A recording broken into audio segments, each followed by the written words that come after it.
La terre entière, dans sa diversité culturelle et raciale, est composée de familles, des familles créées par Dieu et pour Dieu. Quelle est la vision de Dieu pour la famille et quelles sont les solutions de Dieu aux problèmes que traversent les familles de la terre? Aujourd'hui, dans le cadre de notre émission En route avec Dieu, nous traitons du thème Dieu et la famille. Et nous avons le privilège d'avoir le révérend docteur Daniel Chou.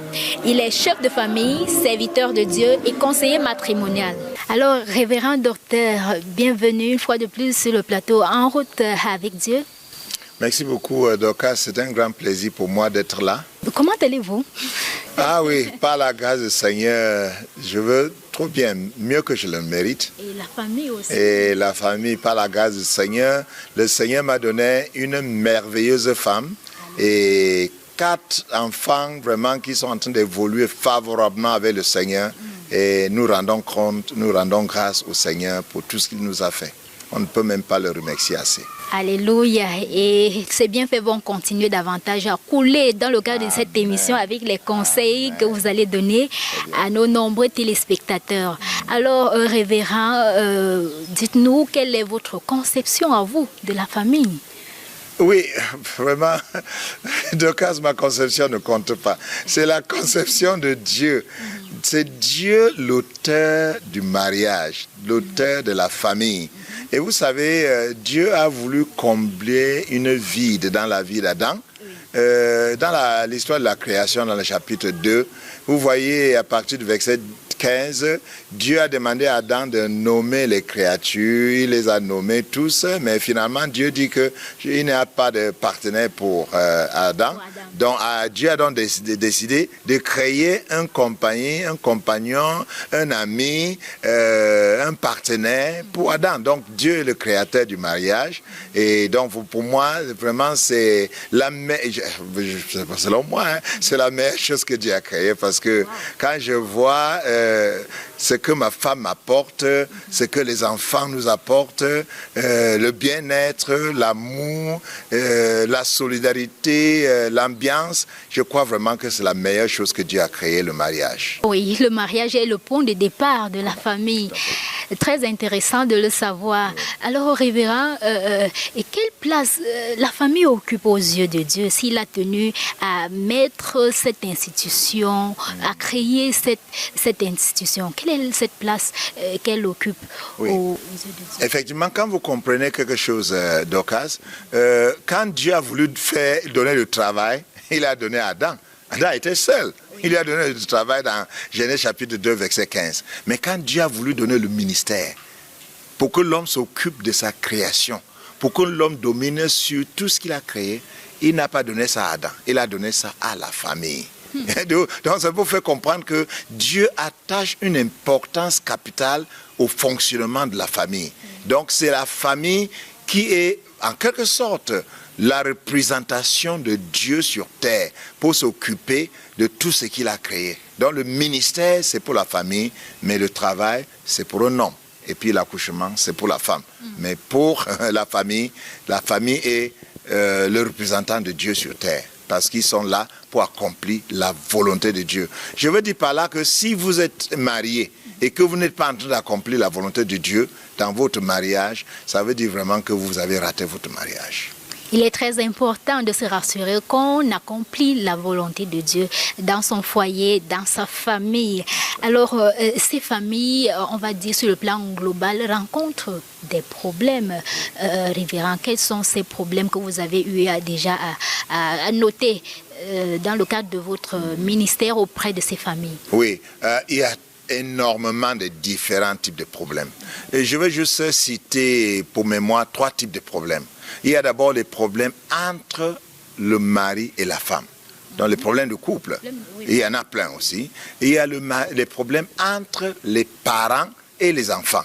Que ce soit les enfants adoptifs, que ce soit les enfants biologiques, que ce soit même les enfants qu'on a pris pour habiter dans la maison, il y a toujours des problèmes entre les parents et les enfants. Mais il y a un 3e type de problème qu'on ignore souvent, c'est les problèmes d'une influence de tierces. Ça veut dire que les problèmes qui viennent de l'extérieur, le mari et la femme ne sont pas les auteurs de ces problèmes, mais ces problèmes viennent de l'extérieur.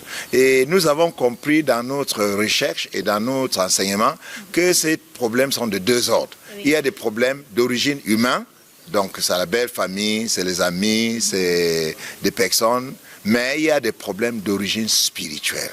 Ça veut dire que c'est les problèmes spirituels des démons, les mauvaises fondations familiales, les malédictions qui viennent de part et d'autre. Donc voilà les trois grands types de problèmes. Révérend, ceux qui, pour apporter peut-être une précision par rapport au point que vous venez d'évoquer, ceux qui s'appuient, ceux qui sont pour le divorce, citent un propos de Jésus dans le Nouveau Testament qui dit qu'en cas d'infidélité, comment expliquez-vous cette parole, ces paroles de Jésus par rapport au divorce? Je sais bien. Vous savez, c'est facile de citer un verset biblique, mais il faut regarder la Bible dans son complètement. Vous voyez, le Seigneur Jésus a aussi dit combien de fois faudra-t-il pardonner? Il faut pardonner. Voilà, il faut pardonner 7 fois 77. Donc, combien de fois as-tu pardonné à ton conjoint qui est allé avec une autre personne? Et finalement, s'il faut à tout prix divorcer, bon, le Seigneur dit oui, tu peux le faire, mais tu n'as plus le droit de te remarier tant que ton partenaire est vivant. Donc, vous voyez, c'est ça le problème. Donc, il y a des pasteurs qui acceptent le divorce et qui acceptent le remariage, donc, malgré le fait que ton partenaire n'est pas encore mort. Donc, vraiment, c'est vrai, Paul, dans 1 Corinthiens chapitre 7, donne une seule raison pour laquelle on peut se divorcer. Et c'est dans le cas où le partenaire est non-croyant. Et il ne veut pas rester avec le partenaire croyant. Dans ce cas, Paul dit, vous êtes libre. Mais beaucoup de serviteurs de Dieu, libre, vous êtes libre à faire quoi? Vous êtes libre à divorcer, oui, mais est-ce que vous êtes libre à vous remarier? Là, c'est ça encore la question. Donc, vous voyez, c'est un sujet très complexé. Et souvent, nous disons qu'il faut que ça soit l'Église, ou que j'appelle la dénomination, qui doit avoir une doctrine pour trancher ces problèmes. Et c'est très important. Et je crois que nous aurons la possibilité, si Dieu le permet, de revenir sur la question, puisque c'est vraiment un réel problème qui mine et l'Église et la société de nos jours. Mais nous allons continuer à parler de Dieu et la famille. Vous venez juste de citer bon nombre de problèmes qui minent la famille de nos jours. Et vous êtes aujourd'hui une solution de Dieu, révérend, par rapport à ces problèmes que traversent les différentes familles. C'est au travers du ministère que vous menez dans le cadre de la réconciliation, l'édification des couples. Nous allons permettre à nos téléspectateurs d'aller d'abord vivre certaines captures des séminaires de mariage que vous animez au quotidien. Et puis, nous revenons pour la suite de l'émission. Amen. Amen. J'espère que vous vous rappelez de quelque chose que vous avez appris, n'est-ce pas? Bon, est-ce qu'il y a des gens qui ont rempli les formulaires, les cahiers d'exercice? Qui a rempli le cahier d'exercice? Ok, très peu de gens. Il y a un exercice qu'on devait voir ce soir. C'est sur les fondations familiales. J'espère que si vous avez rempli ça, on va voir ça. Et on va avoir peut-être 15 minutes ou 20 minutes à la fin pour un jeu questions-réponses. Je vais commencer avec 2 passages qui s'adressent à vous qui vont se marier bientôt. Le premier passage, c'est dans le livre de Proverbes, chapitre 18. Proverbes, chapitre 18, le verset 21 et 22. Proverbes, chapitre 18, le verset 21 et 22. Et le deuxième passage, c'est dans le livre de Proverbes, chapitre 9, le verset 9. Quel est le plan de Dieu? Premièrement, c'est quoi? Quitter, s'attacher et devenir un seul chair. Ça, c'est le plan. il faut suivre ce plan. Pas de rapport sexuel, pas de contact physique avant que vous avez traversé les 2 premières étapes. Et dans nos églises au Cameroun, le pasteur qui bénit le mariage la nuit avant la bénédiction, sinon le matin, avant qu'on impose les mains sur toi, on vous pose la question si vous vous connaissez sexuellement. Et si vous mentez, on va imposer les mains sur vous, mais Dieu ne va pas bénir. Si vous acceptez, j'ai eu un cas extrêmement grave. C'était un de mes enfants qui a grandi chez moi, qui est devenu pasteur et qui aimait une fille qui était aux États-Unis. Et la jeune dame est arrivée 2 semaines avant le mariage. Et on a fait le test de grossesse 2 jours avant le mariage. Et le test de grossesse était positif. Donc, conclusion, le mariage d'Isaac et Rebecca était approuvé par le ciel. Mais malheureusement, le mariage n'a pas marché comme on l'aurait souhaité. Nous sommes d'accord? Cette conclusion, voilà. Donc, la question qui se pose maintenant, c'est pourquoi un mariage qui est ordonné par le ciel ne réussit pas? Merci de nous retrouver pour la suite de cette émission. Nous étions en plein séminaire de mariage avec le révérend docteur Daniel Chou. Alors dites-nous, révérend docteur, en quoi consiste votre ministère auprès des familles? Merci beaucoup, Dorcas. Tu as d'abord dit que je suis une solution. Vraiment, je ne le suis pas. Dieu est la solution. Et Dieu nous utilise pour apporter notre petite quota pour pouvoir résoudre les problèmes. En réalité, vous savez, ça fait près de 30 ans que nous sommes dans ce ministère. On a d'abord commencé, à partir de nos erreurs, à tenir des séminaires sur les couples. Et deuxièmement, on a continué avec les séminaires pour préparer les jeunes pour le mariage.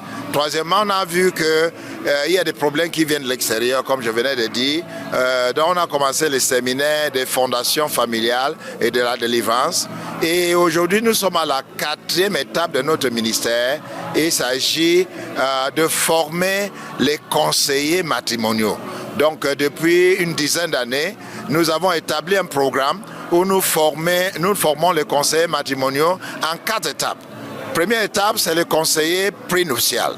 Donc, c'est préparer les jeunes pour le mariage. Deuxième et troisième, c'est la formation des conseillers conjugaux. Donc, quand les gens sont mariés, il faut les suivre et il faut les aider à vivre, à s'épanouir dans leur mariage. Et le 4e module, c'est la formation des couples de 3e âge. Et quand le mariage est fini. Donc, vous voyez, le 3e âge, c'est les gens qui ont plus de 50, 60 ans, qui commencent à avoir des problèmes qu'ils n'ont pas eu dans le deuxième âge. Et en plus, il y a souvent le divorce ou bien la mort d'un partenaire. Donc quand ça arrive à ce point-là, il faut savoir comment gérer cette partie. Donc nous faisons une formation de conseils matrimoniaux dans les églises, mais aussi à l'université pour le BTS et pour la licence et même au niveau masters de ceux qui veulent vivre et conseiller des couples. Waouh, nous bénissons le Seigneur pour ce ministère. Alors, pour revenir à la Bible qui est la parole de Dieu, quelles sont les solutions de Dieu au travers de la Bible aux différents problèmes que rencontrent les familles? Oui, les solutions sont nombreuses. La première chose, c'est qu'il faut que chaque famille puisse avoir d'abord Dieu comme mentor, comme conseiller. Je dis, il ne faut pas avoir une 3e personne qui vient dans votre foyer pour résoudre les problèmes. La première personne, c'est Dieu. Ce n'est que quand vous ne pouvez pas résoudre les problèmes dans votre foyer avec Dieu que vous pouvez faire recours à un conseiller matrimonial. Ça, c'est la 2e étape. Et 3e étape, je veux dire que avant même de parler de 3e étape, il y a beaucoup de pasteurs qui veulent conseiller les couples, mais qui n'ont pas été formés. le conseil matrimonial est différent du pastorat. Parce que quand tu vois un pasteur, le pasteur veut seulement jeûner et prier sans savoir qu'il peut y avoir des problèmes psychologiques, il peut y avoir des problèmes médicaux, il peut y avoir des problèmes sociaux, et donc plusieurs types de problèmes légaux. Donc il faut un conseiller matrimonial qui a fait la formation et qui peut savoir quelle est l'origine du problème, quel est le diagnostic et à qui référer ce couple pour une solution d'excellence. Donc voilà, et la troisième chose maintenant, c'est il faut souvent l'onction de Dieu pour pouvoir prier et apporter la délivrance quand il s'agit des problèmes spirituels. Donc, la solution des problèmes dépend du diagnostic. Ça peut être un problème médical, ça peut être un problème psychologique, ça peut être un problème spirituel, ça peut être un problème légal. Donc, en fonction du type de problème, maintenant, on peut conseiller la personne de voir l'autorité compétente pour le faire. Très très important. Alors, avant de sortir de cette émission, quel sera votre conseil à l'endroit de toutes les familles qui vous regardent? Je l'ai dit à l'entame de cette émission que la terre entière est constituée de familles. Alors, qu'est-ce qu'il faut faire pour bâtir une famille harmonieuse? Et pour ceux qui sont peut-être déjà désespérés à cause des déchirures au sein de la famille, est-ce qu'il y a de l'espoir pour retrouver de l'harmonie? Toujours l'espoir, tant que le soleil brille et tant que le Seigneur est vivant. Toujours l'espoir. Donc je dirais comme un dernier mot, et comme tu viens de dire, la terre entière et toutes les familles de la terre appartiennent à l'Éternel. Donc si tu es marié, il faut que votre mariage soit soumis à l'Éternel. Et là, le mariage ne peut être soumis à l'Éternel que si le mari et la femme connaissent le Seigneur Jésus comme Seigneur et Sauveur. Donc si vous qui m'entendez, qui m'écoutez, vous ne connaissez pas le Seigneur Jésus, je veux vous appeler à accepter Jésus comme Seigneur et Sauveur. Et Jésus va entrer dans votre foyer et vous allez voir l'épanouissement et la bonté de l'Éternel qui va briller dans votre foyer et vous serez un modèle. Que le Seigneur vous bénisse dans ça. Amen. Que le Seigneur vous bénisse également, révérend Dr Daniel Chou, pour ces réponses et cette lumière apportée aux questions posées. Bonne suite à vous dans votre ministère. Merci beaucoup. Merci Dorcas. À vous également qui nous avez regardé, que le Seigneur vous bénisse. Mettez Dieu au centre de votre famille, alors vous expérimenterez l'épanouissement et la joie totale. Merci de nous avoir regardés. Restez sur Dish TV. Shalom.